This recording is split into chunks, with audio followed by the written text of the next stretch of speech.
I am not a food blogger, but আজকে আপনাদের এমন একটি রেস্টুরেন্টের সন্ধান দিব যেখানে আই গেস খুলনার ভিতরে সব থেকে বেস্ট নেহারি পাবেন, তাও রিজনেবল প্রাইজের ভিতরে। তারা তাদের নেহারিটা নাকি 6 ঘন্টা প্লাস কুক করে, যার কারণে তাদের নেহারিটা হয়ে যায় অতিরিক্ত সফট, হাত দিলেই খুলে আসে।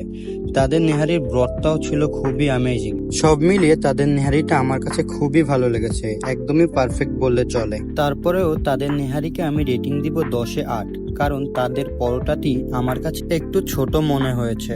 তা বাদে সবই ছিল পারফেক্ট, মুখে দিলেই মাংস খুলে আসতেছিল। নেহারি জিনিসটা আমার কাছে ছোটবেলা থেকেই খুবই ভালো লেগে থাকে। আপনাদের পরিচিত অন্য কোনো নেহারির শপ থাকলে আমাকে লোকেশন দিবেন। আর সবশেষে নেহারির ভিতর থেকে এইভাবে মর্যাদা বের না করলে ভালো লাগে বলুন তো? তাদের শপটি খুবই অ্যামেজিং, ছোটখাটো ডেকোরেশনের ভিতরে দারুণ দারুণ কিছু বই রাখা রয়েছে। আপনি চাইলে এসে তাদের বইগুলো পড়তে পারেন। তাদের রেস্টুরেন্টটির লোকেশন খুলনা শিববাড়ি মোড়, ইব্রাহিম মিয়া রোডের ভেতরে।